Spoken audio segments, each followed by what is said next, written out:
ఒకసారి నారాయణవనం కళ్యాణ వెంకటేశ్వర స్వామి వారి రథాన్ని బాగు చేయడానికి పెద్ద కొయ్య కావలసి వచ్చింది. దానికి సంబంధించిన చెట్టు నారాయణవనం అడవిలో ఎంత వెతికినా కూడా పూజారులు కనిపించలా. వారికి ఆఖరికి విసుగొచ్చి వెళ్ళి సరకాయ స్వామి వారితో మొరపెట్టుకున్నారు.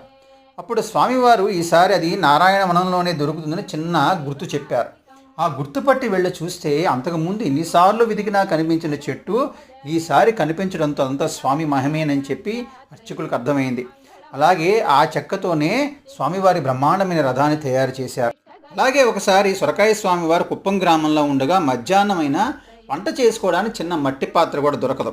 అప్పుడు గుడిసు చూపించి శిష్యులతో లోపల ఒక వృద్ధ మహిళ ఉంటుందని వెళ్ళి అడిగితే తన దగ్గర ఆ పాత్ర లేదని పదే పదే చెప్తుంది. కానీ మీరు మళ్ళీ మళ్ళీ అడగండి, ఆఖరికి ఆవిడ విసుగొచ్చి లోపలికి వెళ్ళి మీరే ఎత్తుక్కోండి అంటుంది. మీరు వెళ్ళి అటక మీద చూడండి, ఒక పాత్ర దొరుకుతుంది అంటారు. అలాగే దొరుకుతుంది.